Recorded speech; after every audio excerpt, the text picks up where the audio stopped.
Nós vamos fazer uma leitura participativa. Eu vou ler os versos ímpares e eu peço à igreja que alternadamente leia os versos pares. Salmo de número 122. Diz: Alegrei-me quando me disseram, vamos à casa do Senhor.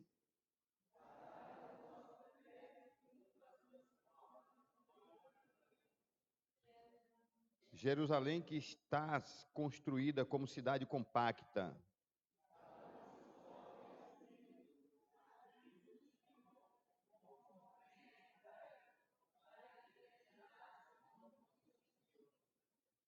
Lá estão os tronos de justiça, os tronos da casa de Davi.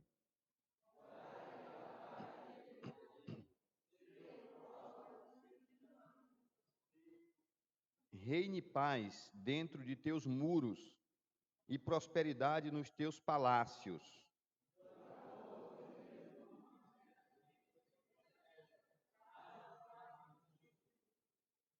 Vamos juntos? Por amor da casa do Senhor nosso Deus, buscarei o teu bem. Repetindo o verso 1, alegrei-me quando me disseram, vamos à casa do Senhor. Amém, irmãos? É uma alegria, então, estar reunido aqui com a igreja, nesta noite, em que nós estamos no nosso segundo dia de comemoração dos 133 anos de existência ou de organização eclesiástica da Igreja Presbiteriana de São Luís. Nós estamos completando 133 anos de organizados, mais 144 anos de presença presbiteriana em São Luís. Temos a honra de dizer e a alegria de dizer que Deus nos escolheu para sermos a primeira igreja evangélica plantada em solo maranhense. Isso não é um privilégio pequeno, não é uma honra pequena, E nós somos gratos a Deus porque, embora a IPSL seja uma velha senhora, mas é uma velha senhora cheia de vitalidade, graças a Deus por isso. É uma igreja que continua viva, atuante, fiel às Escrituras Sagradas, que é o mais importante de tudo isso, e buscando honrar ao Senhor no seu dia a dia. Nós vamos orar. Eu vou pedir ao pastor Tonildo para vir aqui à frente, por favor.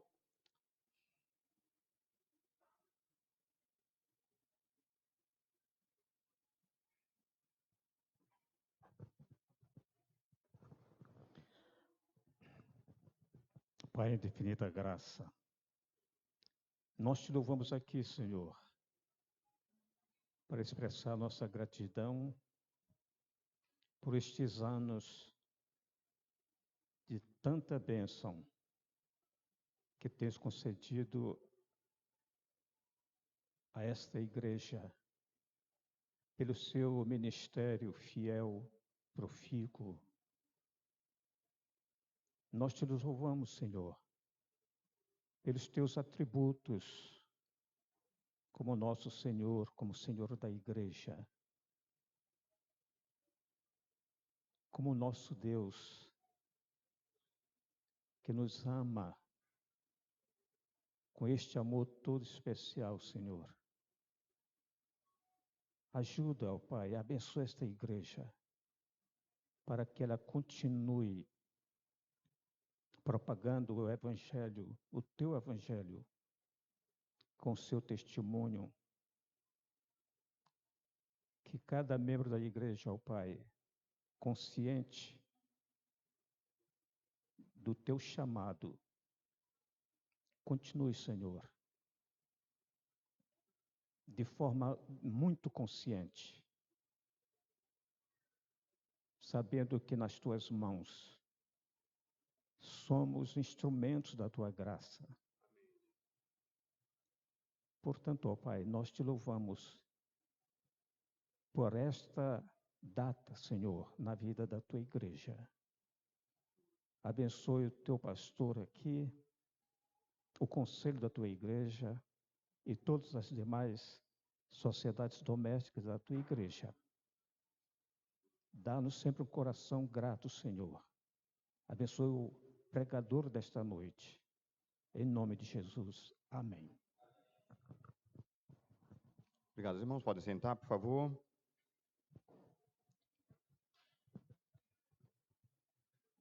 Queridos, eu quero inicialmente, então, agradecer a presença de todos. Nós temos aqui um grupo bom de pessoas que vieram da nossa congregação lá em Santa Rita. Pastor Geraldo está aqui à minha direita. Agradecer ao Geraldo, à congregação de Santa Rita, a presbíteros, pastores, oficiais da Igreja Presbiteriana de São Luís, que nos visitam hoje à noite. A nossa sincera gratidão. Eu costumo dizer que essa não é a data da IPSL, é uma data do presbiterianismo em São Luís. E é uma alegria muito grande contar com a presença e com a participação dos irmãos amados aqui conosco nesta noite. Também queremos, é claro, estender o nosso agradecimento àquelas pessoas que não são membros da igreja, mas que são parentes de membros da igreja, que foram convidadas, amigas, né, de membros da igreja, que foram convidadas, que estão conosco hoje à noite. Né, a nossa sincera gratidão também.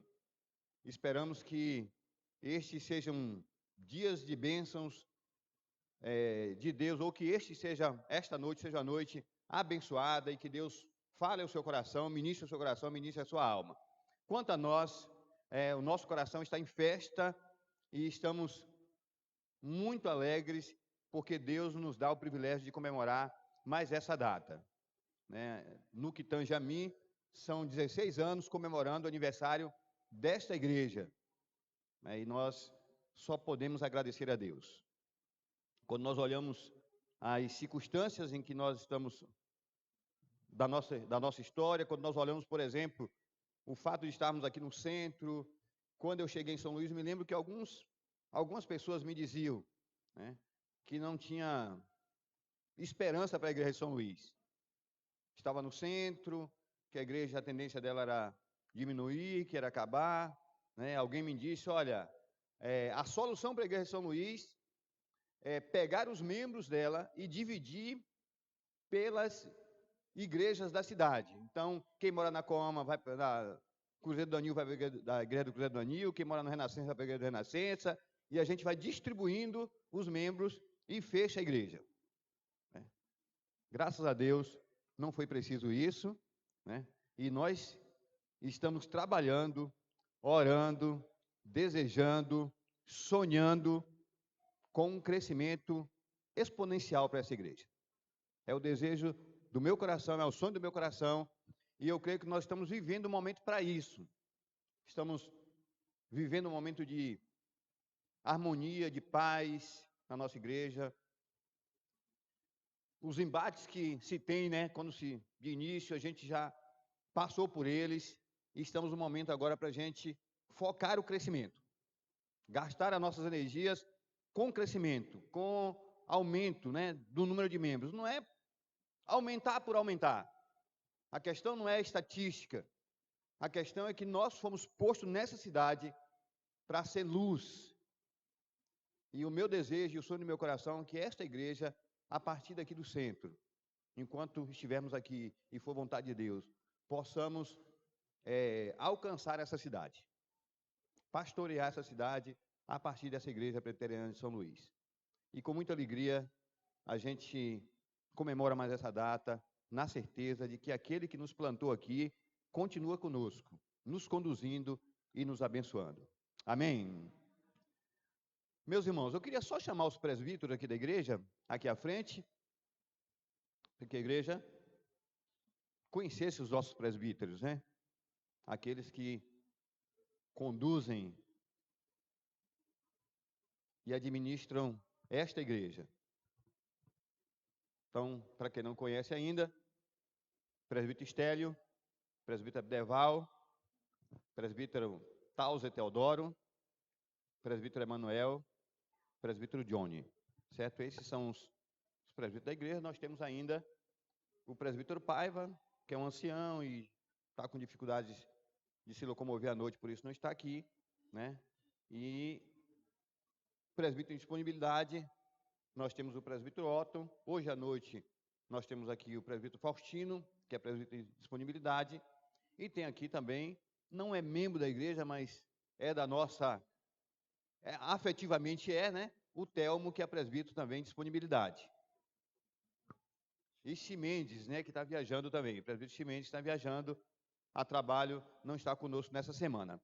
Nós vamos orar, pedir a Samuel que ore pelo conselho da nossa igreja, para que Deus nos dê visão, encha o nosso coração de sonhos, nos dê disposição, nos dê coragem, né, para continuarmos fazendo a obra do Senhor e para sonharmos com a igreja cada vez melhor e cada vez mais abençoadora.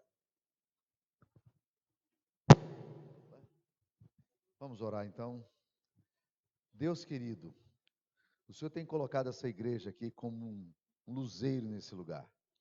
Numa cidade, ó Deus, tão desafiadora, num campo, ó Deus, tão desafiador, numa praça onde, Deus querido, tem tanta história no passado e que hoje, ó Deus, é um lugar também onde a tua igreja se encontra, Pai, para proclamar o Evangelho. E nós sabemos, ó Deus querido, que a igreja é feita pela obra e ação do teu Espírito Santo. E nós queremos, ó Deus, te pedir que o Senhor capacite os teus servos a sonharem os sonhos do Senhor. Ó Deus, não olharem para os obstáculos, mas olharem, ó Deus, para as expectativas que eles possuem.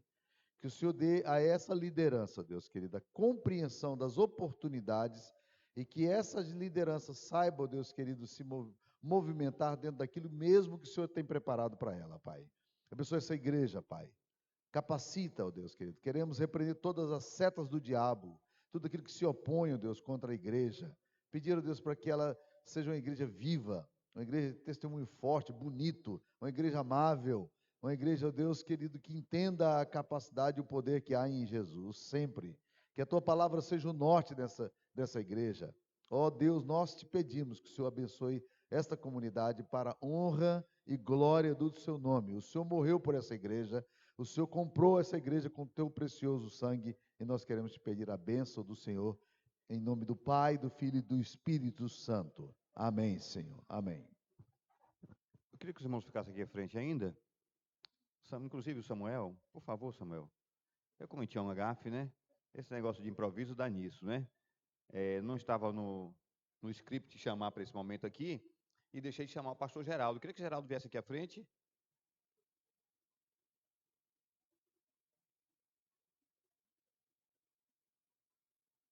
Então, o pastor Geraldo é pastor aqui na nossa congregação em Santa Rita, é mineiro também, né?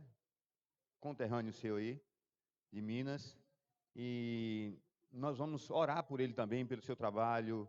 Eu queria que o pessoal de Santa Rita ficasse de pé para a gente abençoar logo todo mundo, né? De uma vez só. Pronto. Vamos orar então, abençoando. Eu pedi a Samuel para fazer isso também, abençoar o pastor Geraldo e a nossa congregação lá em Santa Rita. Deus, louvado seja o teu nome, ó Deus querido, por essa comunidade que o Senhor está levantando em Santa Rita. Queremos, ó Deus, pedir a graça e a bênção do Senhor sobre esse povo, ó Pai. Ó Deus, que o Senhor lhes dê autoridade espiritual, alegria no Espírito Santo, poder para testemunhar, e que o Senhor capacite, ó Deus, essa comunidade a crer nas promessas do Senhor, ó Deus querido. Abençoe, ó Deus, o pastor Geraldo. Abençoe, ó Deus, o seu coração. Reanime o seu coração dia a dia, para que junto com a comunidade, ó Deus, eles possam encontrar o prazer e a beleza do Evangelho dia a dia. Em nome de Jesus. Amém. Por favor, irmãos. Pausa, fica aqui, por favor. Queridos, vamos ler os... Salmo de número 51. Abra sua Bíblia aí no Salmo de número 51.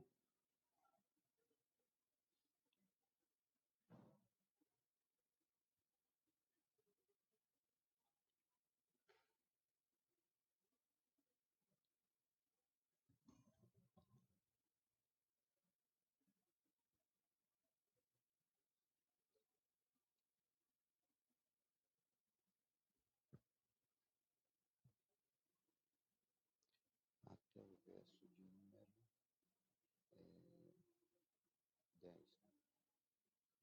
10. O nosso irmão presbítero Tauso vai nos conduzir na leitura, ou melhor, vai ler, né? O Salmo 51, do verso 1 até o verso número 10.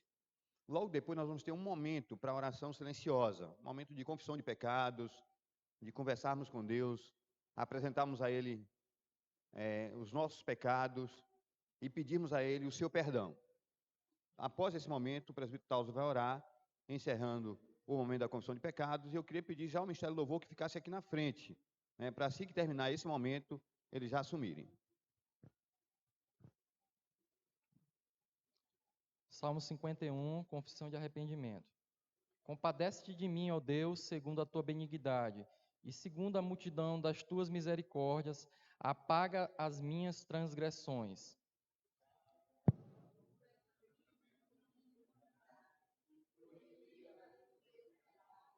Pois eu conheço as minhas transgressões, e o meu pecado está sempre diante de mim.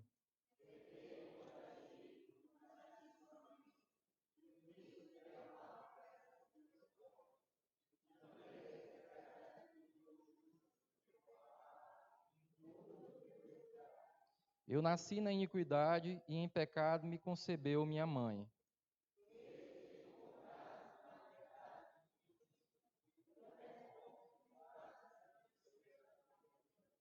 Purifica-me com hisopo e ficarei limpo. Lava-me e ficarei mais alvo que a neve.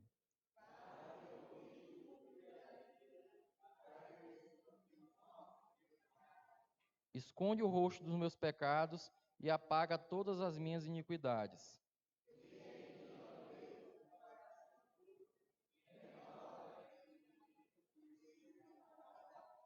Amém. Senhor nosso Deus, Pai amado, nós, nesta noite, bendizemos o Teu nome.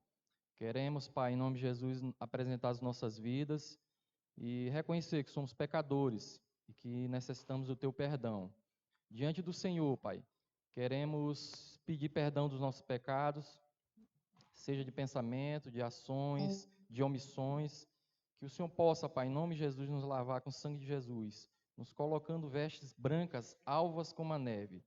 Diante do Senhor, queremos te agradecer, Senhor, porque o teu sacrifício na cruz do Calvário nos resgatou, pagou um preço para que possamos estar aqui hoje, livremente, diante do Senhor, para te adorar. Como tua palavra mesmo diz, Senhor, nenhuma condenação há àqueles que estão em Cristo Jesus. E nós te agradecemos por isso, Senhor, porque hoje temos livre acesso ao teu coração e podemos, Pai, conversar contigo, ouvir a tua voz através das tuas sagradas escrituras e poder nos conduzir conforme o teu querer, a tua vontade. Diante do Senhor, queremos apresentar a nossa igreja esta que tem 133 anos de trabalhos aqui no estado do Maranhão, a igreja também mais antiga do norte do país. Queremos te pedir, Pai, a tua bênção sobre nossa casa, sobre nossa igreja, sobre essa igreja que tem sido esse luzeiro, tem sido, Pai, esse farol aqui no estado do Maranhão. Queremos te agradecer, Senhor, porque o Senhor tem feito grandes coisas aqui na nossa igreja. O Senhor tem levantado homens e mulheres comprometidos com a tua palavra, e daqui saíram muitas pessoas que estão espalhadas pelo mundo, pregando o teu evangelho. Te agradecemos, Pai, por esse momento. Abençoa cada um aqui, cada família presente, e nos leva, Pai, com segurança para as nossas casas, fortalecidos e revigorados na tua palavra. Em nome de nosso Senhor Jesus Cristo, nós te agradecemos. Amém. Passar o Ministério do Louvor nesse momento. Boa noite, amada igreja. Eu convido os irmãos para nos colocarmos nesse momento de pé. E esse é um momento de adoração ao nosso Deus. E nós estamos apenas aqui conduzindo o louvor. Então, vamos dar nosso melhor para Deus. Amém?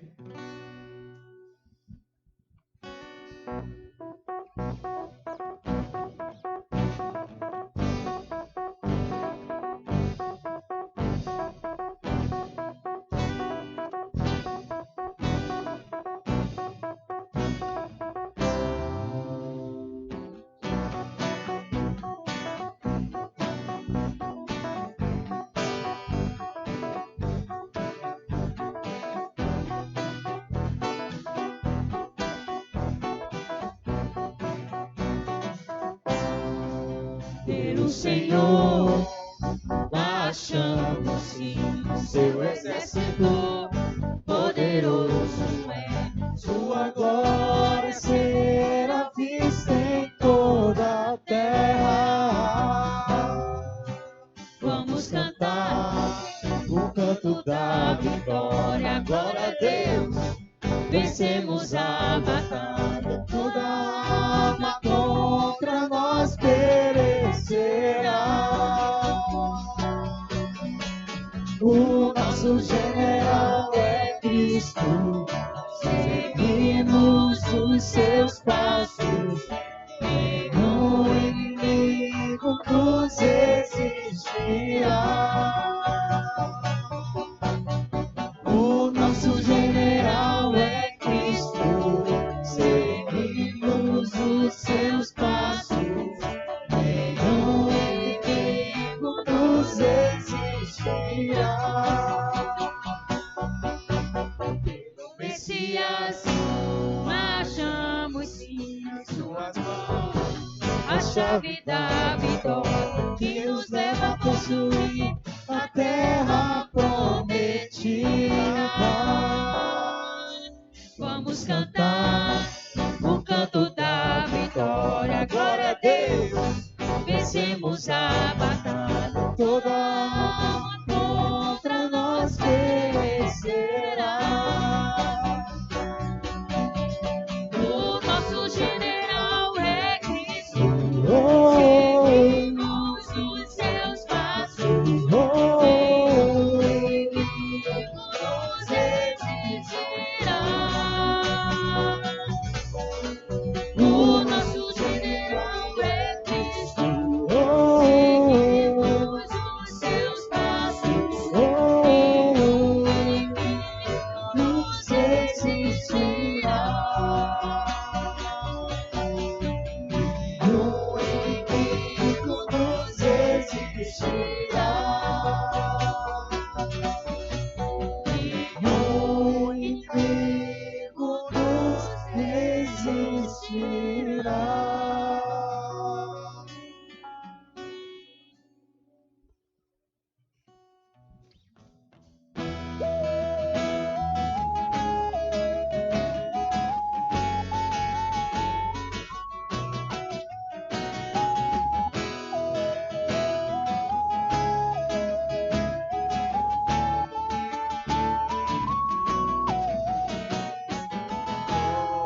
Glórias para sempre.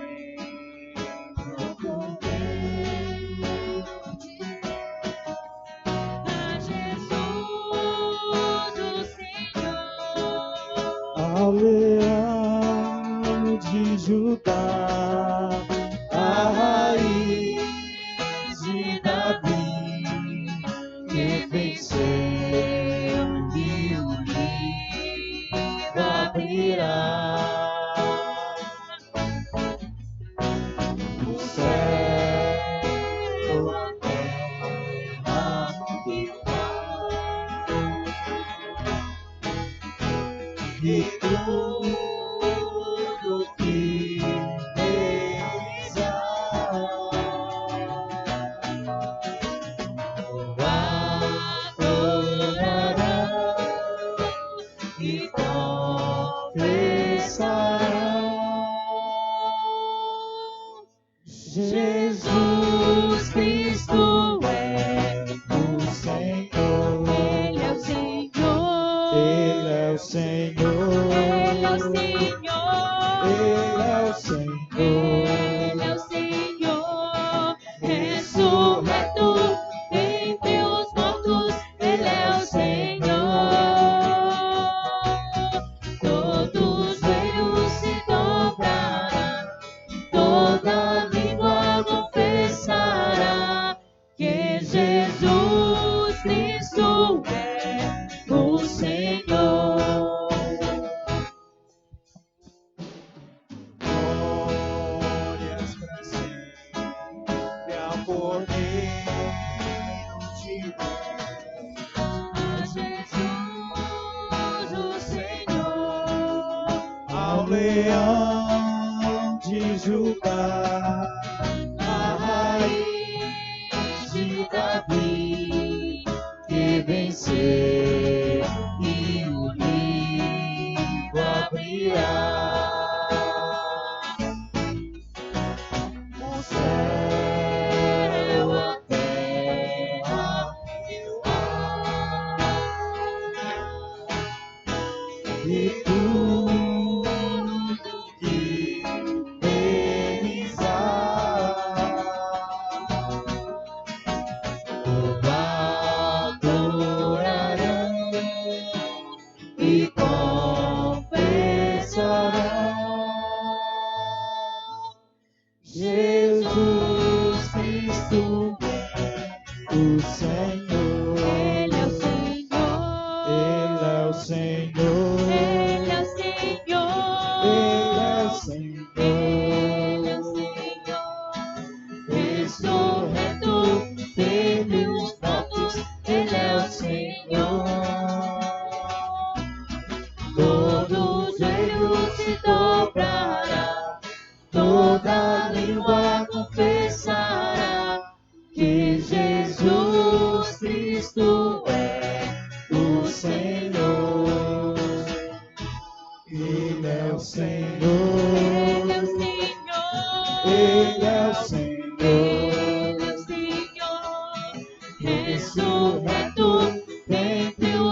Senhor, nós te agradecemos pelas tuas obras, Deus. Nós te agradecemos por tudo que tu tem feito por nós. Senhor, nós temos a plena certeza de que nós não merecemos absolutamente nada de ti, Senhor. Mas este é um ambiente ao qual nós estamos aqui para nos esvaziar de nós, Senhor. Esvaziarmos dos nossos egos, dos nossos pecados e somente te adorar, Deus. Saber que tu és Deus e que tu és engrandecido em tudo e em todos. Que a nossa adoração, Senhor, possa subir para ti e que tu venha ser glorificado através da nossa pobre e humilde oração, Deus. Continua conosco durante esse louvor. Que toda a glória e que toda a honra seja somente a ti, Senhor. Amém.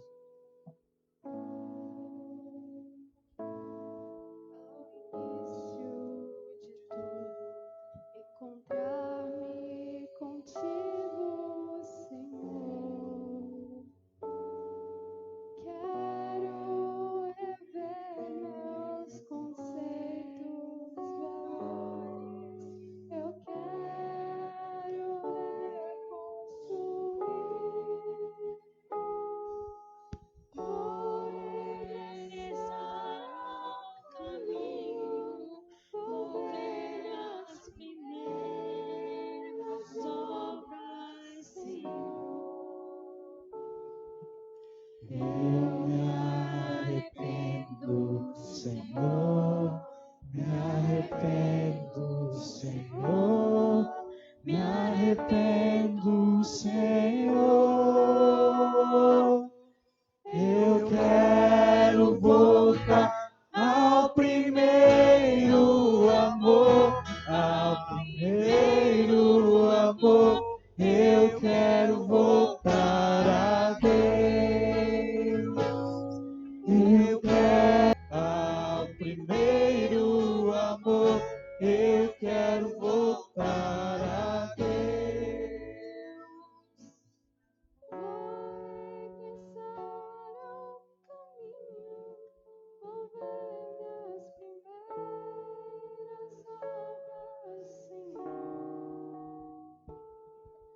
Eu me arrependo, Senhor, me arrependo, Senhor, me arrependo, Senhor.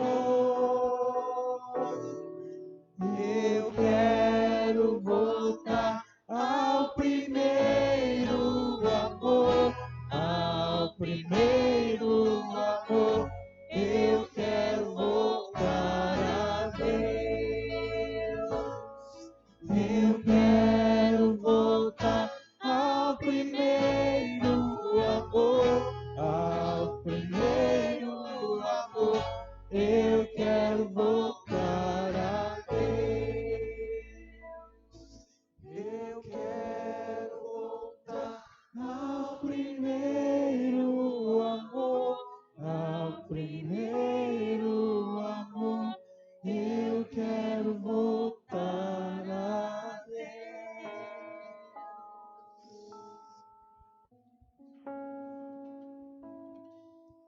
Nesse momento agora, amado, eu vou pedir para você se assentar e falar com Deus. É um momento entre você e Deus para agradecer pelo amor dele, que é sem medida, pela graça infinita dele, que se faz presente na vida de cada um de nós. Amém?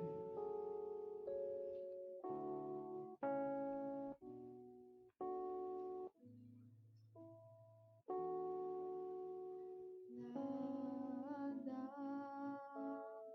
vai me separar do teu amor eterno que me fez salvar. Nada poderá valer mais que tua graça minha que faz viver. Graça maravilhosa, suprema graça, graça divina, Graça, Jesus é a graça, eterna graça, que pode salvar. A tua graça, Senhor, é o meu sustento. a tua graça, Senhor, Me vai ser tão feliz. A tua graça, Senhor, firmou meus pés na rocha eterna. Tua graça é mais que a vida, Senhor.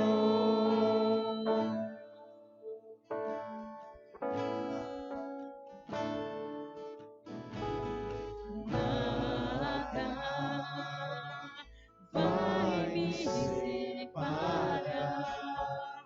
do teu amor eterno que me fez salvar. Nada poderá valer mais que tua graça amiga que me faz viver. Graça Maravilhosa, suprema graça, graça divina, graça, Jesus é a graça, eterna graça, que pode salvar. A tua graça, Senhor, é o meu sustento. a tua graça, Senhor, me faz ser tão feliz.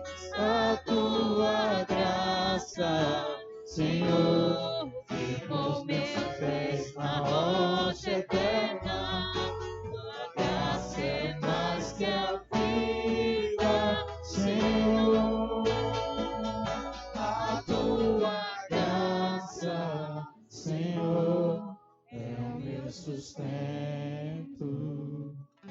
A tua graça, Senhor, me faz ser tão feliz.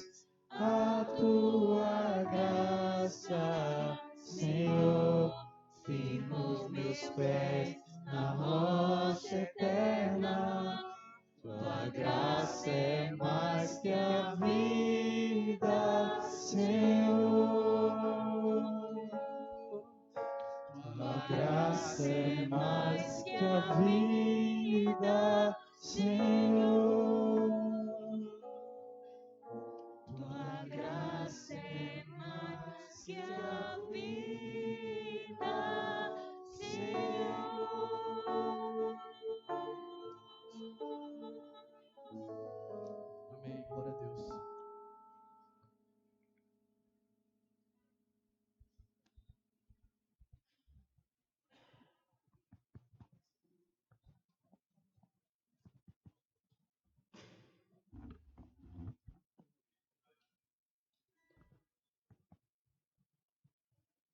Alô? Ótimo. Nós estamos no segundo dia de comemoração do nosso aniversário. Para aqueles que chegaram um pouco depois do início, estamos completamos no dia 6, 133 anos de organização eclesiástica. Estamos muito felizes com o que Deus fez e tem feito através da nossa vida, da nossa igreja. Somos gratos a Deus pelas pessoas que passaram aqui durante todo esse tempo. Essa igreja é o resultado da ação de Deus na vida de muitas pessoas, inúmeras pessoas. Algumas lembradas, celebradas, outras anônimas, mas igualmente importantes e usadas por Deus para abençoar a nossa igreja. E convidamos para estar conosco, nesta data, o nosso irmão reverendo Samuel Vieira. O Samuel é pastor na igreja presbiteriana de Anápolis, central de Anápolis, né?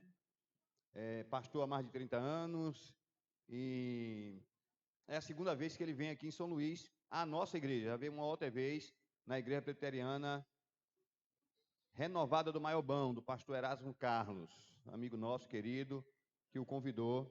E é uma alegria muito grande recebê-lo, tê-lo conosco aqui. Ele já deu passeou hoje à tarde aí, né? Experimentou a culinária maranhense, ou experimentou de novo, né? Já devia conhecer alguma coisa. E quero dizer para Samuel que é uma alegria muito grande tê-lo conosco. E nós vamos convidá-lo para vir à frente. E eu quero chamar o pastor Geraldo para orar pelo pastor Samuel. E logo depois ele vai ministrar a palavra. O Geraldo vai orar também pelas crianças, os pequenos. Então eu queria chamar as crianças aqui à frente também.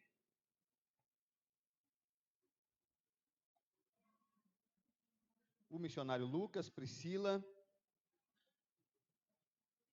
Então, antes do Geraldo orar, só dizer também que o Samuel é escritor, tem alguns livros dele aqui saindo aqui logo, nessa área aqui da saída lateral da igreja. Bons livros, eu acho que você não pode ir para os céus sem ler um livro desse. Não é que você só vai para o céu se ler, né? Mas você não deve ir para os céus sem ler pelo menos um livro do Samuel, né? Oremos, Pai, nós te louvamos por esta noite festiva, maravilhosa, onde o nome do Senhor é exaltado, glorificado todo instante. Queremos mais uma vez apresentar as crianças no altar do Senhor, porque delas vem o reino dos céus, e rogar as tuas bênçãos ali naquele culto, dentro da realidade delas, da linguagem delas, e que o Senhor possa encher o coração delas com a tua presença. Rogamos pelo casal de missionários que vão estar ali abençoando, ministrando, seja com eles. Pai querido, de uma forma muito especial também, rogamos a tua bênção sobre a vida do reverendo Samuel, homem que o Senhor tem usado para a glória do teu nome. Que o Senhor cresça em sua vida dia a dia e que o Senhor apareça também na vida do teu servo a cada dia. Que ele seja um canal de bênção nas tuas mãos e transmita com graça a tua palavra em nome de Jesus. Obrigado, pastor. Não, tá certinho. Eu queria, em nome, agradecer o cuidado de vocês, da igreja, o convite que me foi feito pelo conselho, através do pastor Ivan José, e também a acolhida que tem recebido. Hoje tivemos a oportunidade de estar andando com o Anderbal, com a Márcia, com a Sueli e com a Júlia. Um tempo muito agradável. Louvo a Deus pelo carinho de vocês, pelo cuidado e pelas risadas boas e a boa comida maranhense que nós tivemos hoje. Maravilhosa. Louvado seja Deus por isso. Nós vamos continuar estudando a palavra de Deus. Ontem nós lemos Abacuque, capítulo 1. Hoje nós vamos ler Abacuque, capítulo 2. Abacuque, capítulo 2. Eu optei por falar sobre o livro de Abacuque aqui para a igreja. Obrigado, minha querida. Porque o livro de Abacuque, ele é um livro que fala sobre o tema geral da igreja desse ano aqui, que está no capítulo 3, versículo 2. Aviva a tua obra, ó Senhor, no decorrer dos anos e no decurso dos anos, faze-a conhecida. Então está aí no capítulo 3, versículo 2. Mas nós vamos ler agora no capítulo 2, versículo 1. Por-me-ei na minha torre de vigia, colocar-me-ei sobre a fortaleza e vigiarei, para ver o que Deus me dirá, e que resposta eu terei à minha queixa. O Senhor me respondeu e disse: escreve a visão, grava-a sobre tábuas, para que a possa ler até quem passa correndo. Porque a visão ainda está para cumprir-se no tempo determinado, mas se apressa para o fim e não falhará. Se tardar, espera-o, porque certamente virá, não tardará.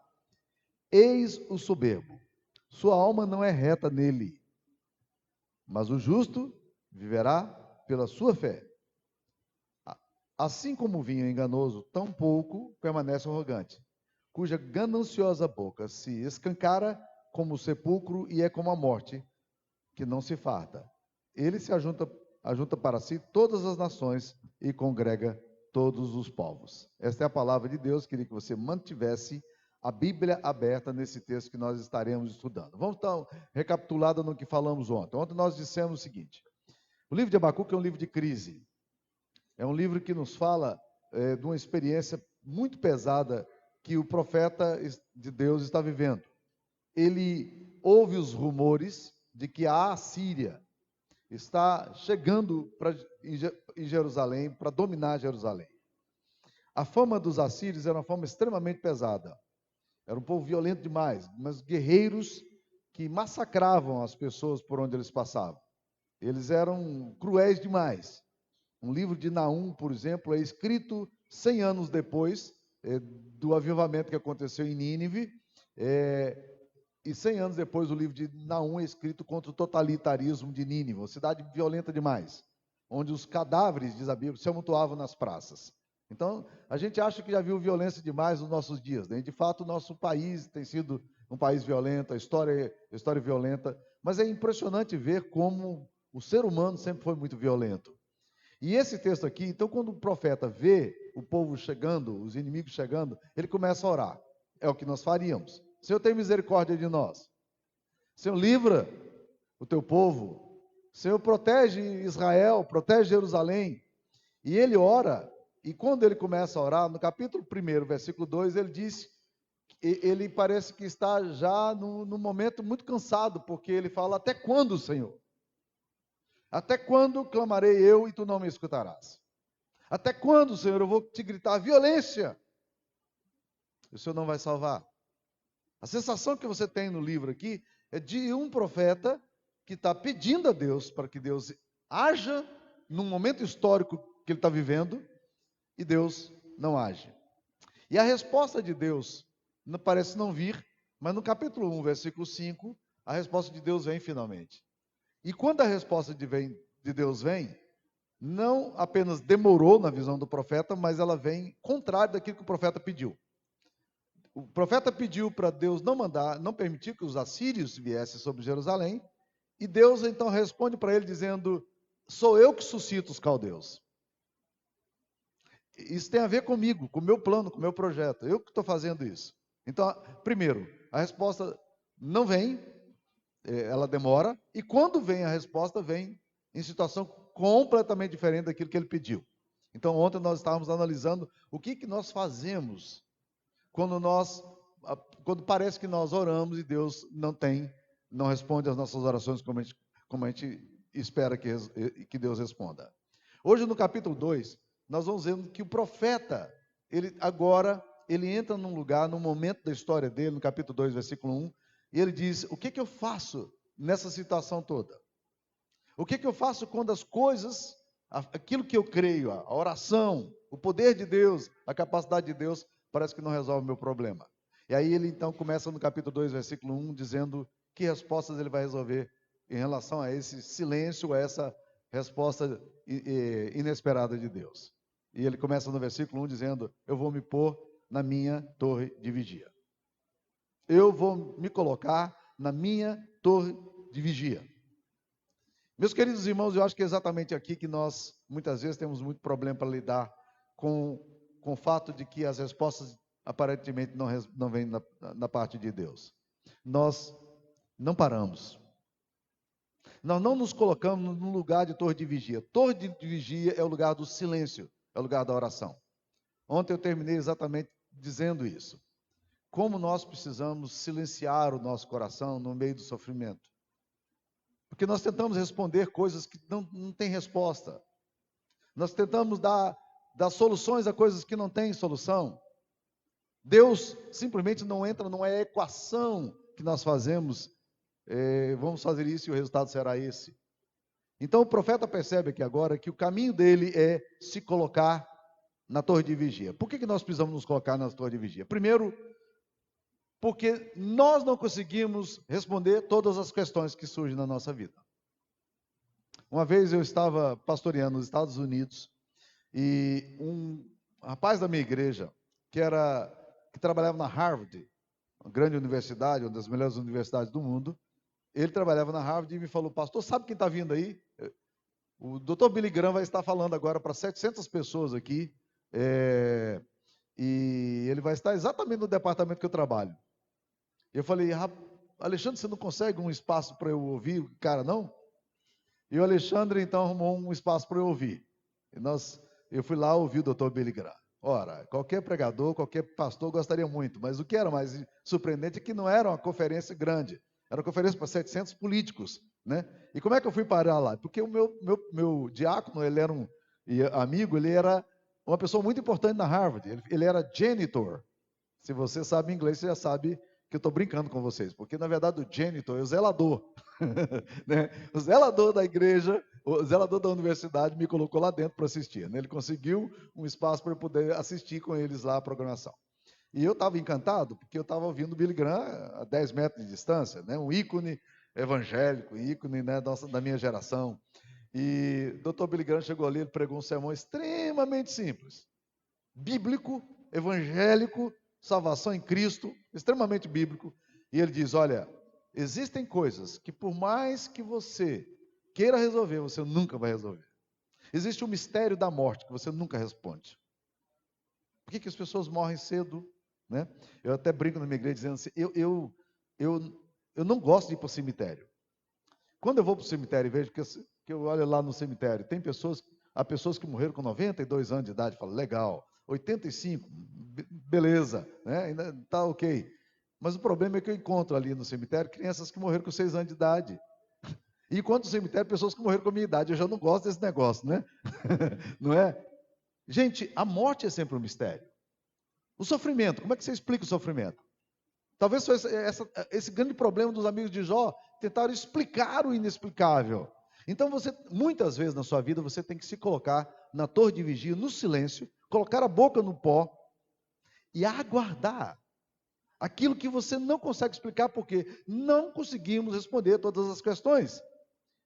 Outra coisa, nós não conseguimos elaborar com racionalidade todas as coisas, mesmo que você consiga, de alguma forma, organizar a relação de causa e efeito dos problemas que surgem, ou você dá uma explicação filosófica ou teológica para a questão, por mais que você explique, o ponto é que você não consegue trazer à mente a lógica disso aqui com as suas emoções. Às vezes você consegue até uma explicação quando você não está no problema. Não é assim que a gente faz? Quando as pessoas estão passando por problema, a gente vai lá, dá um abraço, justifica, explica, né? Explica o quê? Mas quando a pessoa está no meio do problema, ela não consegue explicar. Tudo que você elaborou antes, tudo que você organizou antes, logicamente, filosoficamente, teologicamente, agora não resolve mais. A dor é sua, o sofrimento é seu, é você que tem que encarar esse negócio. Então, meus queridos, a gente tem que se colocar na torre de vigia, esse lugar de silêncio, né? E ficar ali, até ver que resposta o Senhor dirá e que resposta ele terá queixa, é isso que ele está dizendo. Como eu não consigo elaborar as coisas, eu preciso aguardar. Eu preciso esperar. Ele aguarda uma resposta. Ele diz, eu vou vigiar para ver. Eu vou vigiar para ver. Agora, meus queridos irmãos, uma outra coisa que ele faz aqui, que é fantástica, é o seguinte. Ele reformula as suas convicções básicas. No meio do caos, a coisa mais complicada que tem é quando você não tem, a sua mente, ela não está organizada de acordo com a Bíblia. Um dos grandes problemas que nós temos na nossa vida é o que eu chamo de problema filosófico ou problema teológico. Por exemplo, você abre o livro de Jó. Qual é o problema básico do livro de Jó? A gente diz o problema do sofrimento. Philip Yancey vem e diz, não, o problema básico do livro de Jó não é o problema do sofrimento. O problema básico do livro de Jó, e a grande questão do livro de Jó, é o questionamento que Jó tem em relação ao fato de que ele está sofrendo tanto. E ele não consegue conciliar o caráter bom de Deus que ele sabe, ou sempre soube, com a experiência da dor que ele experimenta. E ele, em alguns momentos, ele fica bravo com Deus. Ele chega para Deus e fala assim: eu quero ir para o julgamento com o Senhor. Eu quero provar a minha inocência. Me coloca no tribunal. Vamos explicar as coisas. Me dá uma chance de dizer para o Senhor. E Jó pergunta 7 vezes a Deus: por quê? Por quê? Por quê? É resposta filosófica. Sabe quantas vezes Deus responde ao porquê de Jó? Nenhuma. Quando Deus começa a responder, ele não responde por quê, mas ele responde quem. Ele está dizendo assim: Jó, eu quero que você olhe para mim. Que a sua referência seja eu. Porque se você tentar encontrar a resposta filosófica ao seu problema, ao seu porquê, você não vai conseguir. Olha como é sério isso aí. Então, o que Abacuque faz? Ele se coloca na torre de vigia, mas antes de se colocar na torre de vigia, ele faz uma coisa que é fundamental para você. Guarde bem o que eu vou falar. Fortaleça as suas convicções sobre aquilo que é Deus. O problema básico nosso, da nossa fé, quando nós enfrentamos a adversidade, é que nós temos uma séria desconfiança sobre Deus. Nós não sabemos quem é o nosso Deus. Deixa eu colocar em uma outra linguagem. Uma vez eu estava dando um estudo do meio das mulheres lá da igreja, e eu estava falando sobre confiança em Deus. Havia uma mulher muito querida da igreja, falecida agora, e ela era sempre, mesmo idosa, ela era muito espirituosa, cabeça muito boa, né? Sabe aquelas mulheres que envelhecem, mas a cabeça é lúcida, que sabe julgar, sabe brincar, sabe colocar as palavras certas, é uma pessoa inteligente. E eu estava falando de confiança, ela levantou o dedinho. Ela disse: pastor, sabe de uma coisa? O meu problema não é que eu não confio em Deus. Legal. Ela diz: o meu problema é que eu desconfio de Deus. É bem mais séria a questão. É bem mais séria a questão. Então, o que Abacuque faz aqui? Abacuque reformula os princípios básicos dele. Ele começa a tentar entender o que está acontecendo, colocando as suas bases, seus valores em alguma coisa lá atrás. Ele fez exatamente o que Jeremias fez em Lamentações de Jeremias. Jeremias, vendo a cidade destruída de Jerusalém, ele diz o seguinte: quero trazer à memória o que me pode dar esperança. Eu preciso trazer à memória. Eu preciso lembrar aquilo que pode sustentar quando eu não tenho mais nada para olhar. Eu preciso trazer à memória. Eu tenho que lembrar, porque a gente não lembra o que pode dar esperança. E o que ele responde? As misericórdias do Senhor são a causa de não sermos consumidos, porque as suas misericórdias não têm fim, renovam-se a cada manhã. Aí ele coloca o quê? No meio do caos, Jeremias lembra: eu preciso trazer à memória o que me pode dar esperança. O que Abacuque faz? A mesma coisa. Ele começa a reformular, e a reformulação dele é a seguinte: ele vai reformular exatamente lembrando quem Deus é. Eu estou agora com um amigo meu que está participando do meu grupo agora, um cara que chegou na igreja, desencontradão, família quebrada, pastor pentecostal. Foi pastor de igreja de 800 membros. E aí entrou na teologia da prosperidade, profetiza que Deus vai dar, decreta que Deus vai dar, e Deus vai abençoar, e comprou uma D20 porque Deus dava, comprou a Toyota Hilux porque Deus dava, e pela fé eu vou, e o negócio vai, e a fé não vem, e o dinheiro não aparece, aí cobrador em cima, banco em cima, e ele teve que sair, no final já estava na mão de agiota, e teve que sair correndo da cidade dele, bagunçado, a igreja dele, que tinha 800 pessoas, acabou. E esse cara chegou na cidade de Anápolis, sob ameaça, porque ele pegou o dinheiro da mão de agiota que ameaçou matá-lo, com a família completamente despedaçada, os adolescentes, filhos dele, sem saber o que fazer. E esse cara está tentando reencontrar-se nesse meu pequeno grupo. E a crise dele toda, a esposa dele já conseguiu assimilar e responder biblicamente tudo o que aconteceu com eles. Mas ele não conseguiu até hoje. Ele tem uma crise profunda com a divindade. Você imagina como é que é? Um pastor, né? Que está em crise com Deus que ele pregava. Ou como diz os vencedores por Cristo na música, o que fazer se o coração já não consegue mais crer o que sabe ser verdade? Quando os seus valores em Deus acabam. Esse é o problema básico do cristão também, em geral. O fundamento daquele homem quebrou-se por quê? Porque a visão que ele tinha de Deus era uma visão equivocada. Quando você tem uma visão equivocada de Deus, arrebenta você. O seu problema, antes de ser sofrimento, é teológico. O seu problema, antes de ser crise, é teológico. Então nós precisamos, o que o profeta faz? Para se organizar, ele vai olhar então um pouco do caráter de Deus, porque tudo na vida cristã é determinado e ampliado pela visão que você tem de Deus. Quem é Deus?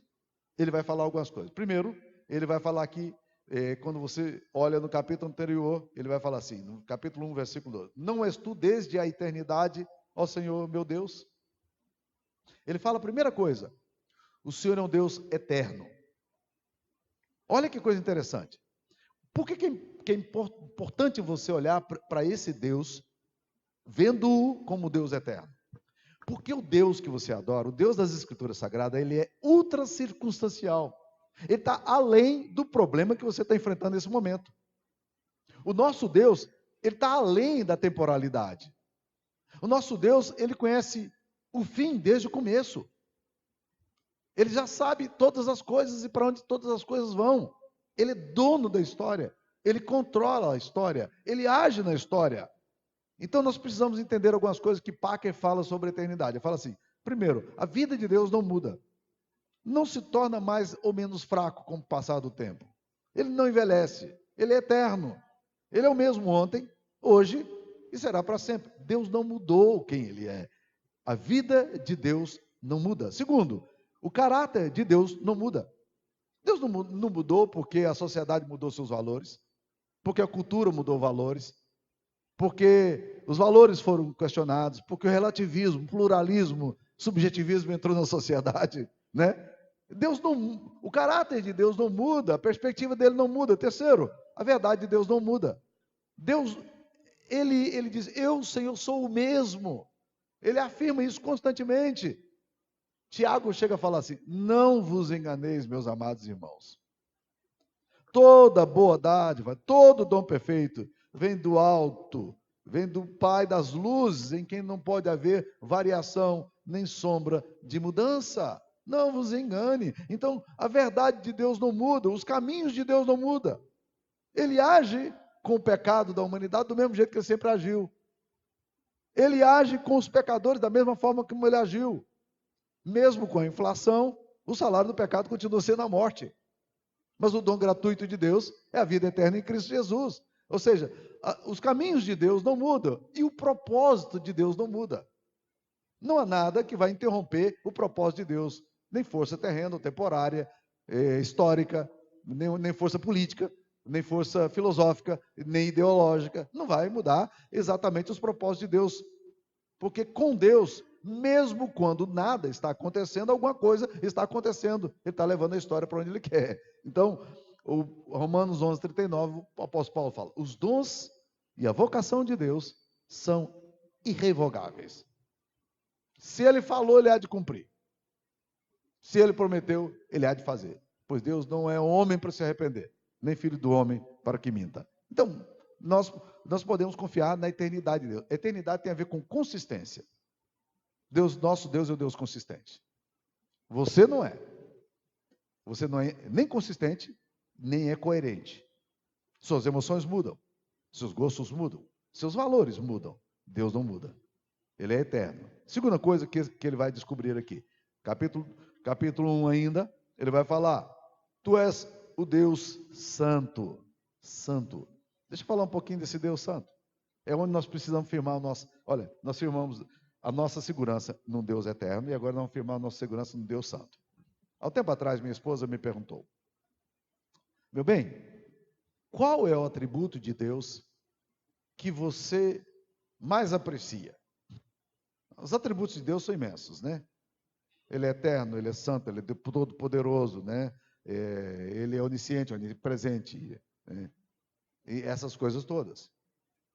E eu confesso que quando ela me fez a pergunta, eu não estava pronto para responder essa pergunta dela. Mas eu fiquei refletindo sobre esse negócio. Mais tarde eu voltei para ela e falei, olha, sobre aquela pergunta que você me fez, sobre os atributos de Deus, eu já tenho a resposta para você. O atributo de Deus que mais me impressiona é santidade. A santidade de Deus. E eu perguntei para ela, e para você? Ela diz, a misericórdia de Deus. Eu disse, deixa eu explicar porque que eu acho que o atributo de Deus, óbvio, todos são importantes, mas por que o atributo da santidade me é muito importante? Porque santidade para mim, meus queridos, uma pessoa santa, ela não tem motivos espúrios. Deus não brinca com a sua dor. Deus não faz pegadinha com você. Deus não possui uma intencionalidade ruim para você. Eu é que sei, diz ele, que pensamentos têm a vosso respeito. Pensamentos de bem e não de mal para dar o fim que desejais. Se eu creio nessa coisa, quando eu estou passando pelo vale da sombra da morte, eu olho para Deus e falo assim, eu não estou entendendo nada, mas tem uma coisa, eu sei que o Senhor me ama. Eu sei que o Senhor quer o melhor para mim. Eu estou no vale da sombra da morte. Está pesado demais, Deus. Mas tem uma coisa, o Senhor é santo. E o Senhor está levando as coisas com santidade. E o Senhor trata a minha vida com santidade. Porque o Senhor não deixa de ser um Deus santo. Deus tem motivos suspeitos? Deus é injusto? Ou pode cometer injustiça? Não. Deus é santo. E por ser santo eu posso confiar plenamente nesse Deus. Olha onde é que Abacuque vai. No meio da crise, ele lembra a eternidade de Deus. E ele lembra santidade de Deus. Mas ele lembra outra coisa. Ele lembra que Deus é todo poderoso. Por quê? Lembra a crise que eu falei ontem? Que quando você ora, no caso dele, quando ele ora, e as coisas não são respondidas, você pode ter duas crises. Deus é poderoso, mas não é bom, ou Deus é bom, mas não é poderoso. E agora ele afirma, Deus tem poder. A história está nas mãos de Deus. Nada fugiu ao controle de Deus. Deus é pessoal, mas Deus é todo poderoso. E aqui eu acho uma coisa interessante. Por quê? Porque a nossa geração, ela busca muito essa compreensão de um Deus pessoal. E isso é bom. É muito bom. O misticismo não tem um Deus pessoal. O negócio de transcendência, Deus não é pessoal. Esvazia sua mente, é para você não ter Deus. Não é relacionamento com Deus. Por isso que os místicos atuais, eles não oram, eles refletem. O Zen budismo é uma religião sem Deus. Sabia disso? O budismo não tem Deus. Deus está dentro de você, é o seu interior. Então você não ora, você não fala para outro ser fora de você. Você fala para o ser que está dentro de você, introjetado. Então é uma religião sem Deus. É estranho, não é? Pensar isso, mas o budismo é assim. Mas quando você fala com Deus Todo-Poderoso, você está falando com Deus que é pessoal, e isso é bonito, mas nós podemos, na questão da pessoalidade de Deus, tratar Deus com tanta pessoalidade que a gente esquece do fato de que Ele é todo-poderoso. Ele tem todo o poder. Deixa eu tentar exemplificar o que eu estou querendo dizer aqui. Eu gosto muito dos livros de Nárnia. Eu não sei se os filhos dessa igreja, os moços da igreja, estão lendo isso aí, mas vale a pena ler a série de Nárnia do C.S. Lewis, que foi sem dúvida, o escritor mais brilhante do cristianismo do século XX. Ele escreveu o evangelho de várias formas, um deles é o Leão, Feiticeiro e Guarda-Roupa, está aí no cinema, você pode assistir no Netflix com seu filho, adolescente, pré-adolescente, é uma mensagem lindíssima, você vai lá, acessa Netflix, está tudo resolvido, você acha isso aí. E a série lá, Cadeira de Prata e outras séries estão aparecendo, né? Mas o C.S. Lewis tem uma cena interessante que ele coloca a Lúcia. Lúcia é a menininha que anda nesses livros todos da série Nárnia, com o C.S. Lewis, o personagem fictício, né? E Leão é o Aslan, o grande Deus poderoso, que aparece de vez em quando para intervir historicamente na floresta. E aí, a Lúcia tem uma admiração, ela é uma menininha de mais ou menos uns 10 anos de idade, mas ela tem uma admiração profunda por Aslan. Ela é a mais crente de todas. Ela é que tem mais intimidade com Aslan. Ela é que mais se aproxima de Aslan. Aí um dia, ela vê o Aslan e ela comenta com um dos personagens fictícios que C.S. Lewis criou ali, assim, ela olha para aquele aquele leão tão grande, e ela tão pequenininha, ela se sentindo tão pequena. Ela vira para ele assim, tremendo, e fala assim: ele não é perigoso, não? Aí o cara fala assim: ele é perigoso, mas ele é bom. Ele é perigoso, mas ele é bom. Este Deus pessoal é um Deus todo poderoso. Não há 1 centímetro, como diz Abraham Kuyper, não há 1 centímetro no universo que possa reclamar e dizer não pertence a Jesus. Nada. O Deus das Escrituras Sagradas é um Deus absolutamente todo-poderoso. E aí, meus queridos irmãos, se Deus não quer fazer para você, Ele não quer fazer, sabe por quê? Porque Ele não quer fazer. Porque Ele tem todo o poder para fazer. Então, se Ele não responde como você esperava que Ele respondesse, Ele não o fez porque Ele não quis fazer. Porque Ele tem todo o poder. Deus pode levantar o morto e ressuscitar. Deus pode curar um leproso. Deus pode curar um aidético. Deus pode restaurar a vista ao cego. Deus pode salvar pasmem vocês, Deus pode até salvar a gente, como Ele já fez pela obra de Cristo. Não é maravilhoso pensar nisso? Deus pode fazer com a escritura, com a criatura mais torta. Ele pode mudar o caráter nosso. Que coisa mais difícil, mais bela. O Deus que nós queremos é o Deus Todo-Poderoso. E aí, Abacuque vai lá para entender isso aí. Quarta coisa que ele fala: Deus é fiel. E ele tenta mostrar isso aqui de uma forma muito clara. Eu gosto muito de uma frase de Tennessee Williams, que fala assim: Deus necessariamente não surge quando dele precisamos, mas sempre estará no seu horário. A fidelidade de Deus. E preste atenção no que eu vou falar. Isso é bíblico. Mesmo quando você é infiel, Deus é fiel. Porque Deus não pode negar a si mesmo. Deixar de ser fiel, Ele teria que negar a fidelidade dele, negar o seu caráter. Ele não vai negar. Deus não muda. Não é interessante pensar nessas coisas? O Deus fiel. Agora, Deus não é fiel para abençoar a sua infidelidade. Ah, eu sou infiel, mas Deus me abençoou. Não é isso que a Bíblia está falando, não. A Bíblia está falando que Deus é fiel, porque Ele não pode deixar de ser fiel, Ele não pode negar a si mesmo. Então, presta atenção no que eu vou falar sobre isso. Gosto muito de uma frase de um cara chamado Charles Stanley. Ele diz o seguinte: nunca viole os princípios de Deus se você deseja ganhar ou manter as bênçãos de Deus. Eu vou repetir. Nunca viole os princípios de Deus se você deseja ganhar ou manter as bênçãos de Deus. Muitas vezes Deus quer dar a você alguma coisa, mas Ele não dá, sabe por quê? Porque se Ele te der, Ele vai ter que quebrar um princípio de fidelidade, e Ele não vai fazer isso. Deus é fiel. O que Ele prometeu, Ele vai cumprir. As suas palavras vão se cumprir. Ele vai fazer o que Ele quer fazer, com a sua fidelidade. Então, meus irmãos, que resposta dá? Agora presta atenção. Então, no capítulo 2, versículo 1 de Abacuque, voltando aqui, o profeta, o que ele faz? Ele coloca-se na torre de vigia. Eu preciso parar o meu coração. Preciso sossegar. Muitas vezes, meus queridos irmãos, o que você precisa não é mais energia e nem mais correria. É o silêncio e a admiração. Eu tenho a impressão de que a nossa geração, a começar de mim, isso é muito nítido no meu coração, nós somos muito inquietos. Nós somos feitos para sermos homens de ação, não homens do silêncio. Nós somos pessoas feitas para sermos produtivos, e não pessoas que aprendem a contemplar a beleza de Deus. Ele faz isso. Eu vou me colocar na torre de vigia. Segunda coisa, ele vai lá atrás e fundamenta a fé dele. Mas vamos lá, caminhando um pouquinho. Aí Deus diz aqui no capítulo 2, versículo 1. O Senhor, 2:2. O Senhor me respondeu. Então agora Deus responde de fato ao profeta. Escreve a visão.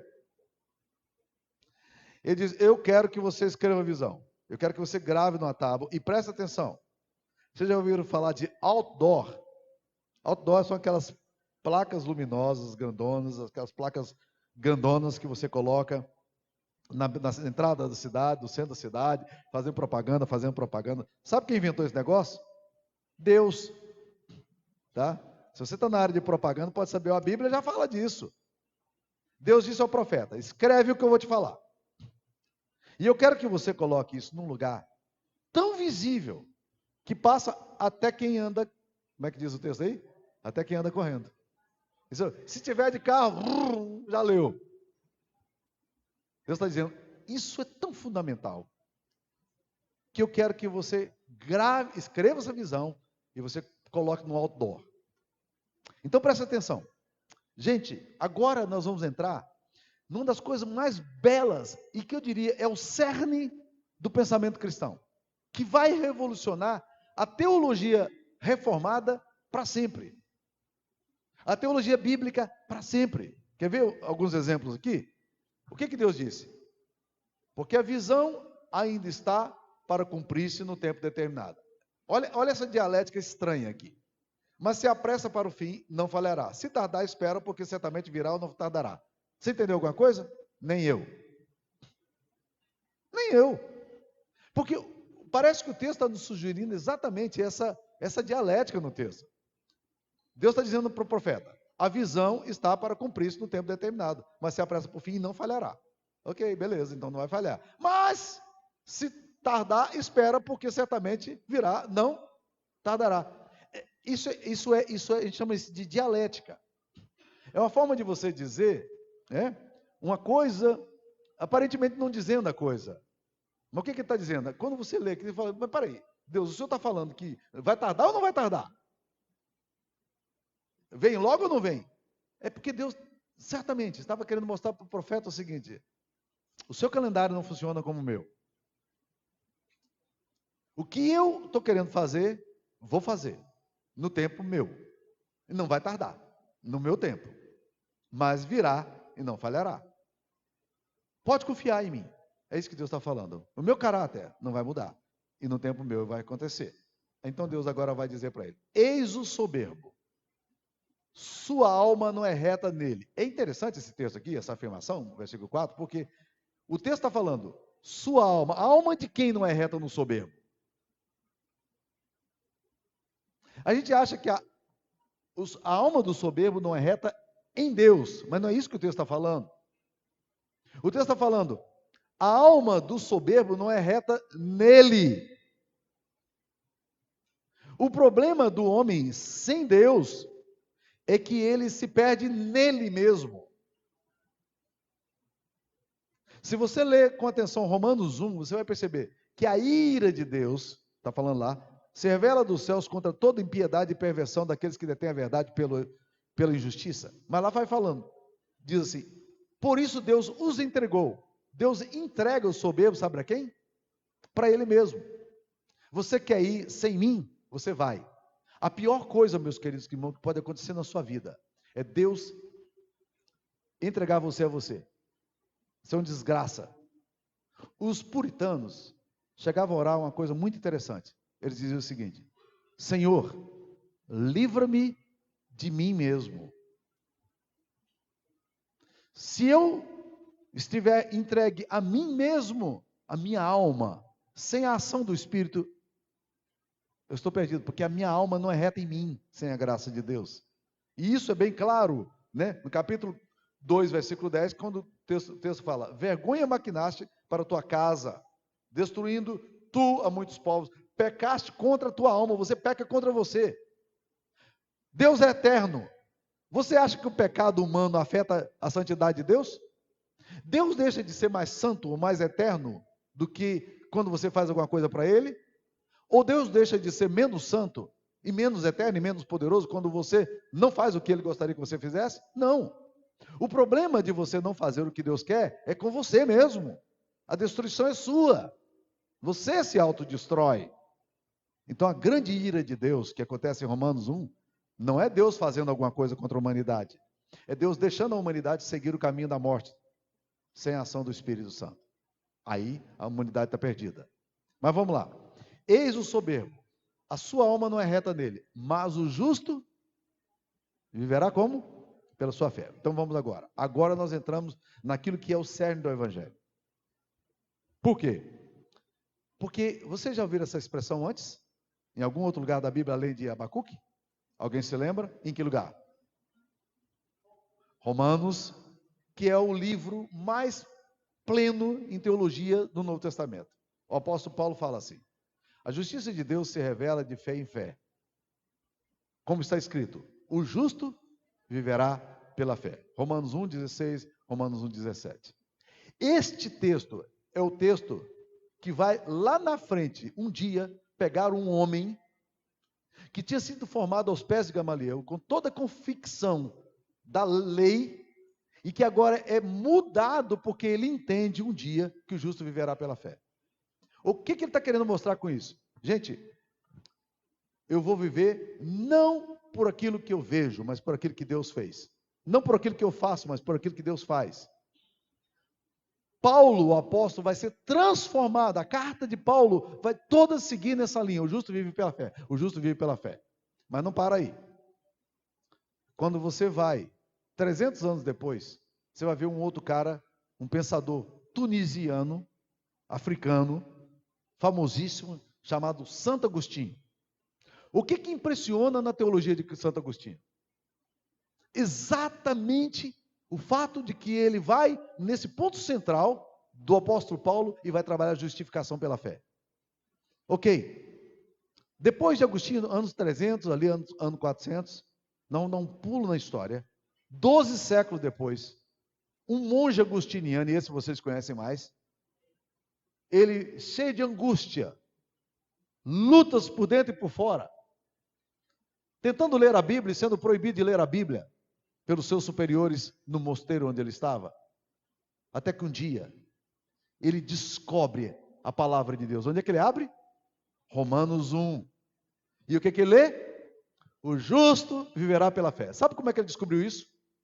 Ele estava subindo de joelhos numa catedral, e em cada degrau, eram 90 e poucos degraus, em cada degrau ele orava um Pai Nosso, como penitência.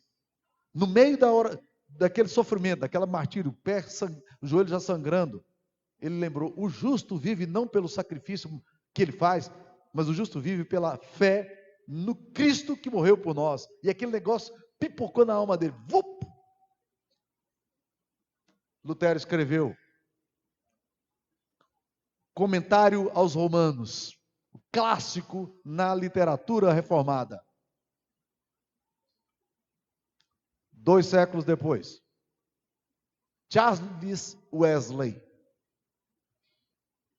se converte. Sabe como é que ele se converteu? Lendo o comentário da carta de Paulo aos Romanos, escrito por Lutero. Estão percebendo o fio da meada? O justo viverá pela fé? Essas coisas pipocam no coração nosso e trazem revolução. E eu não pararia aqui, porque ainda posso citar mais um cara, esse mais controvertido, Karl Barth, teólogo alemão, que surgiu no meio da Heilsgeschichte, da teologia liberal alemã. Esse cara, agora no final do século passado, do século XIX para o século XX, atrasado, então, né? Ele começa a escrever o comentário dele da carta aos Romanos, e o coração dele queimando no meio de uma geração extremamente liberal, abandonando o Evangelho. Ele escreve ali aos alemães, Karl Barth, teólogo neortodoxo. Vocês estão percebendo o que vai sustentar você e a mim? É isso que Deus quer que eu coloque no outdoor. Bota isso no outdoor. O justo viverá pela fé. Então, vamos agora tentar explicar isso aqui. Primeiro, a fé vai superar as nossas variações de humor. Se eu vivo pela fé, meus queridos, eu não vivo baseado nas minhas variações de humor. Esse é um grande problema teológico nosso. As pessoas estão crendo baseado nas emoções dela. Deus te mandou confiar nas suas emoções ou confiar ou sustentar-se na sua fé? Quando a gente trabalhava com a Cruzada Estudantil Profissional para Cristo, A gente falava das 4 leis espirituais. E tinha um outro texto, como ser cheio do Espírito Santo, quem trabalhava também com estudantes, e dizia o seguinte, era um desenho, vinha um trenzinho, 3 vagões. Num estava escrito fé, no outro estava escrito razão, no outro estava escrito emoção. Onde é que você coloca, onde é que você sustenta a sua fé?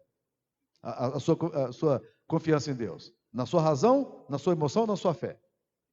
E nós queremos dizer o seguinte, a razão é importante, a emoção é importante, mas confie, independentemente de você estar sentindo ou não. Confie, independentemente de você ser capaz de explicar ou não. Porque a fé é a locomotiva que vai movimentar o coração do homem que crê na obra de Cristo. E olha como é que isso tem implicações tremendas. Pensa no perdão de pecados. Você confessou o seu pecado a Deus. E a Bíblia diz o seguinte, aquele que confessa e deixa, alcança misericórdia. Então significa Deus te perdoou, correto? Você se arrependeu do seu pecado, orou, terminou de orar, entregou a Jesus o seu problema, e você agora sai dali, dizendo, eu não senti que eu fui perdoado. Você tem que sentir ou você tem que confiar? Confiar. Não é a sua emoção que sustenta isso, meus queridos. É a sua confiança na palavra de Deus que perdoou você. Ok, oração. Algumas pessoas me dizem, pastor, eu orei, mas a minha fé não passou do teto. A minha oração não passou do teto. A sua oração precisa passar do teto? Onde é que Deus está? Ele está em todo lugar. Então a sua oração está aqui, não precisa passar do teto, né? Mas eu entendo o que as pessoas estão falando quando elas dizem isso. Elas estão dizendo o seguinte, como eu não senti, Deus não ouviu. Você está baseado em quê? Na fé ou nas emoções? Nas emoções, eu tenho que sentir. Esse é um perigo tremendo na nossa vida. A sua experiência de salvação, ela é uma experiência emocional ou uma experiência de fé? Pessoas dizem o seguinte, pastor, eu nunca senti esse negócio, pastor, é que muita gente fala que eu senti quando se converteu. Eu falo, não é isso que sustenta. O que sustenta é o seguinte, você colocou a sua confiança na obra de Cristo? Parou de confiar em você para a sua salvação? Você entregou sua vida a Jesus, então confia nisso. E não nas suas emoções que vão te trair. Porque suas emoções tem dia que está lá em cima e tem dia que está cá embaixo. Não é assim? Tem dia que se parece que você vai ser arrebatado. Tem outro dia que se...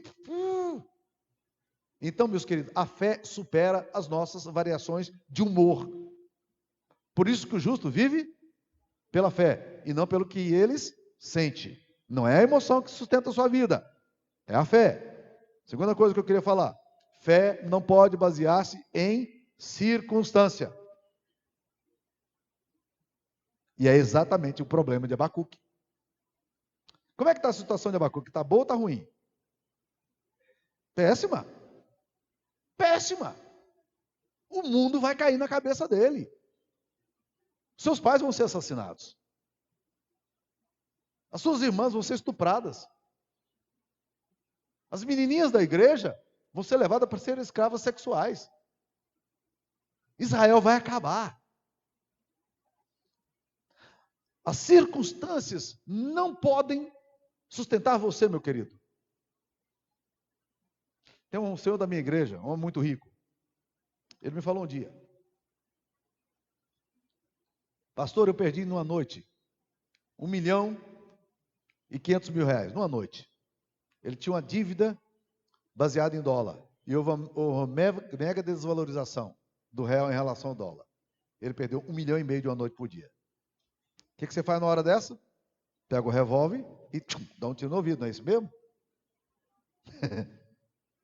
O justo vive pela fé e não baseado nas circunstâncias. Gente, todos nós vamos passar circunstâncias desfavoráveis na vida. Você está olhando na circunstância? Mas não precisa de fé? Se a sua fé está baseada na circunstância, você não precisa de Deus, para quê? É assim que o ímpio vive. O ímpio não precisa de Deus, porque se ele está bem, as circunstâncias estão bem, ele está legal. Mas a fé é aquela de Jó, que olha para o caos dele, e a mulher dele encorajando, diz, abandona esse Deus e morra, porque a situação está péssima. A mulher olhou para onde? Para a circunstância. O que Jó fala? Você está agindo como doida.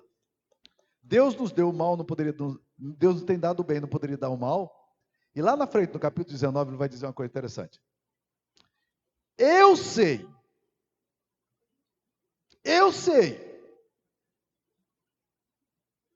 que o meu Redentor vive. E que por fim se levantará sobre o pó. Eu sei. Eu olho para a circunstância que é caótica. Eu estou triste. Estou bravo com Deus. Eu estou em crise teológica. Mas eu sei que que o meu Redentor está vivo. Eu sei que as coisas não saíram da mão dele. Vocês entenderam, gente? A fé, ela não se apoia em circunstância. Mas eu queria caminhar para o terceiro ponto, que para mim é o ponto central daqui. Fé não pode basear naquilo que você faz, mas tem que se basear naquilo que Cristo faz, porque esse texto aqui aplica-se a Jesus. O que foi? Jesus morreu na cruz. E você é salvo como? O justo vive pela fé. Mas que fé? A fé no Filho de Deus que morreu e se deu por nós. Jesus morreu no meu lugar. E a minha fé está baseada não no que eu faço, nem na minha performance moral, nem no meu currículo, mas está baseada no que Cristo fez. Um dia, um grupo de discípulos, ou de pessoas interessadas em Jesus, se aproximou de Jesus, João 6,28, e disse o seguinte: o que faremos para realizar as obras do Pai? Essa é uma pergunta boa, não é? O que eu faço para realizar as obras de Deus?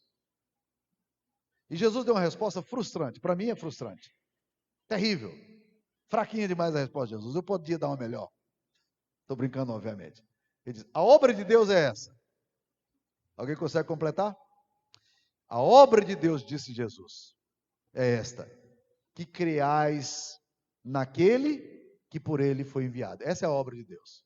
O justo vive pela fé. Fé na obra de Cristo, no que Cristo fez. Então, meus queridos, essa afirmação, o justo viverá pela fé, ela está dizendo o seguinte: a nossa fé para salvação tem que ser colocada, depositada em Cristo. Esta é a mensagem mais escondida dos púlpitos hoje, brasileiros. Essa é a mensagem mais negada dos evangélicos no Brasil hoje. Eu estou discipulando pessoas que chegaram de igrejas neopentecostais.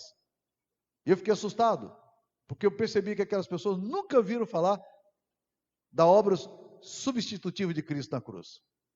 Elas ainda creem que elas são salvas pelas suas obras espirituais. Ir para a igreja, trazer o dízimo, contribuir, ser fiel, usar determinado tipo de roupa, né? Se não usar essa roupa, não vai para o céu, não assistir televisão. As regras que nós criamos. O justo vive pela fé. E a fé é o seguinte: eu creio que Cristo morreu por mim. Eu creio que o sangue de Cristo é suficiente para a minha salvação. Eu posso confiar plenamente nisso. E isso independe das minhas emoções. No dia que eu emocionalmente não sinto isso, continua sendo verdade. E no dia que eu emocionalmente sinto isso, é verdade também. O justo vive pela fé no Filho de Deus. Ele está confiado em Cristo. A confiança dele é na obra de Jesus. Por que você vai para o céu, meu irmão? Você fez alguma coisa interessante para impressionar a Deus? Seu currículo é maravilhoso a tal ponto de que Deus está impressionado com ele? Você está baseando em quê? Para a sua salvação. No que Cristo fez ou no que você fez. O justo vive pela fé. Um dia, aquele Cordeiro de Deus morreu na cruz. E ele derramou sangue por mim. E todos os meus pecados foram levados sobre ele. O castigo que me traz a paz estava sobre ele, pelas suas pisaduras fomos sarados. Eu fui sarado por Jesus. Eu fui redimido por Cristo. Eu fui justificado pelo sangue de Cristo. Para concluir, vamos lá. Para concluir, deixa eu contar uma historinha para vocês, porque a história, às vezes, ela é melhor do que os conceitos. Dizem que foi verdade isso aí. Eu não sei se foi verdade ou se é uma alegoria, mas dizem que aconteceu mesmo. Havia um general romano muito rico, poderosíssimo, e esse cara, ele só teve um filho na vida. E o filho dele era muito descabeçado, irresponsável, nasceu em família rica, não levava a sério as coisas.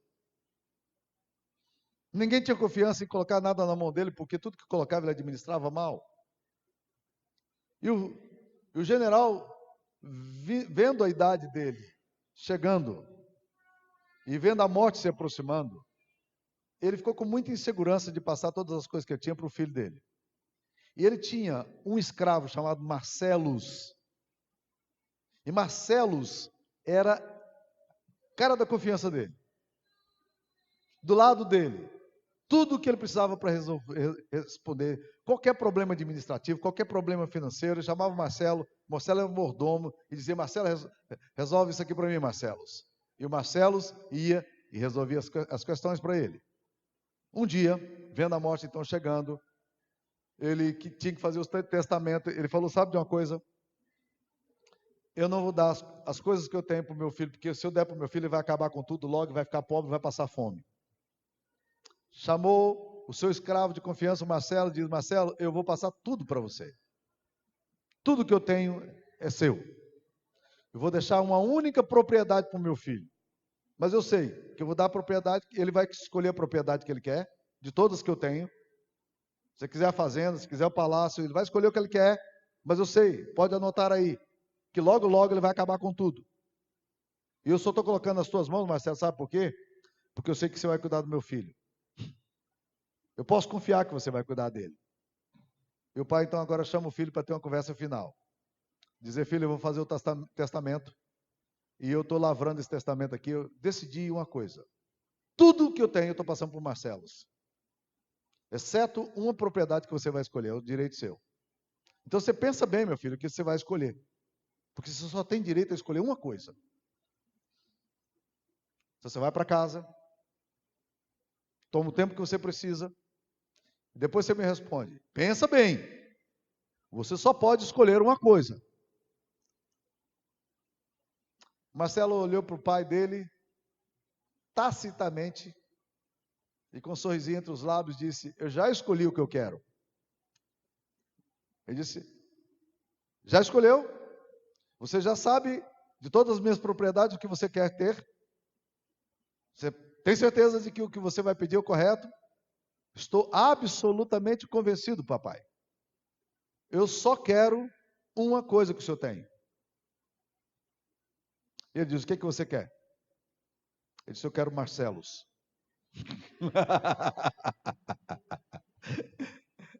Porque pela lei romana o escravo era da propriedade da pessoa. Se ele tivesse Marcelo, ele tinha todas as propriedades que seriam dadas ao Marcelo, porque o Marcelo era escravo. Quando eu li essa história, eu falei: rapaz, aqui é o Evangelho. Aqui está o Evangelho. Escolha Jesus. Escolha Cristo. Viva pela fé no Filho de Deus. Coloque a sua confiança nele. Só nele, para a sua salvação. O justo viverá pela fé. Coloque isso no outdoor. Escreva isso no espelho da sua casa. Decore isso. Guarde isso. Porque a sua fé não pode sustentar no seu humor, nas suas emoções. E nem pode sustentar na circunstância, mas tem que sustentar-se na obra de Deus que foi realizada em Cristo Jesus. Que Deus nos abençoe. Ó Deus, aplica essa palavra ao nosso coração.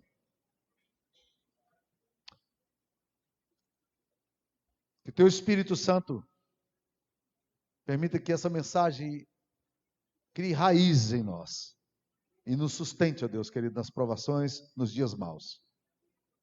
Em nome de Jesus nós oramos. Amém, Senhor.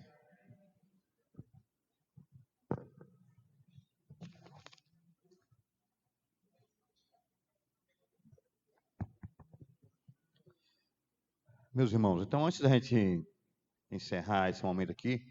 Vai ter um chazinho? Pronto. No salão anexo aqui a gente vai ter um chá, um café. Mas antes da gente encerrar, deixa eu dizer para você, eu trouxe apenas 2 aqui. Nós temos alguns livros ali do Samuel. Tem esse aqui, Teologia do Afeto, eu não li ainda, mas eu recebi ontem uma referência, disse que é o melhor livro dele, não sei se é, mas os que eu li eu gostei até agora, todos são muito bons, mas eu recebi a referência de que esse é o melhor livro dele. Teologia do Afeto, está bem logo ali. Esse livro aqui, eu cometi a indelicadeza de, enquanto ele estava falando, dar uma olhadinha em algumas histórias, rápido aqui, porque eu queria falar sobre o livro. Entre Linhas e Anzóis, é de Sara Maria Vieira, é a esposa de Samuel. Samuel, me permita a indelicadeza, mas já me falaram várias vezes, assim, quando diz, Samuel vai pregar na minha igreja, e Sara vai vir? Disse, não. Já convidou Sara para falar? Disse, não. Disse, Sara prega muito melhor do que Samuel. Eu não sei, mas desde que eu lhe trouxe aqui a primeira vez, 8 anos atrás, alguém me disse, e me repetiu ontem, Sara fala muito melhor, prega muito melhor do que Samuel. Então, ele está dizendo que os sermões bons dele é ela que prepara. Eu não sei se ela escreve melhor, né? Mas tem um livreto aqui da Sara, tem algumas histórias interessantes, né? É um livro leve de se ler, você pode olhar ali também. Mas tem livros também teológicos, né? Se você quer, por exemplo, teologia sistemática, tem aqui o Johnny Alessandro, Estevão, né? Tem um stand aqui, tem livros bons, com conteúdo pesado, teológico, livros devocionais, só não tem autoajuda. Autoajuda não tem, né? Mas tem muitos bons livros aí para você pode pegar. Se você quiser levar uma camisa também do nosso congresso de família, nós vamos realizar em setembro o 9º congresso de família. Nós temos algumas camisas aí que fala, né, com tema relacionado com família, a R$20 você pode levar para sua casa para usar. Nós temos várias lá em casa, nós usamos sempre, né? Se você quiser fazer, pode fazê-lo. Gente, amanhã,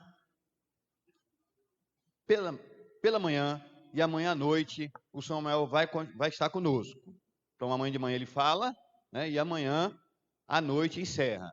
Eu brinquei ontem que ontem foi o primeiro episódio, né?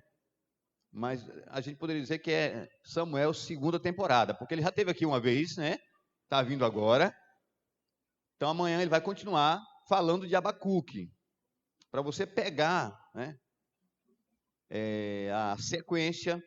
Você está convidado para vir amanhã pela manhã e amanhã à noite, dentro das suas possibilidades, né? Nós queremos convidar você para estar conosco. Vamos ficar em pé. Nós vamos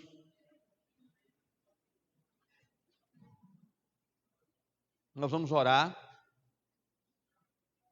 com a impetração da bênção, e após a impetração da bênção, nós vamos ter um momento para você cumprimente pessoa do seu lado aí, dê um abraço em pelo menos 5 pessoas. E depois se dirige aqui para o salão anexo para a gente tomar um café juntos e conversar um pouquinho. Você tem a oportunidade de conversar com o Samuel também, comprar o livro, pedir ele para fazer uma dedicatória, tá bom? Que a graça do nosso Senhor e Salvador Jesus Cristo, o amor de Deus, nosso Pai, a comunhão e a consolação indispensável do Santo e Bendito Espírito, seja conosco o teu povo, Deus, hoje e para todo sempre. Amém. Dê um abraço, pelo menos 5 pessoas. Quero convidar você para entrar aqui no salão anexo, para a gente conversar um pouquinho, tomar um café juntos, tá?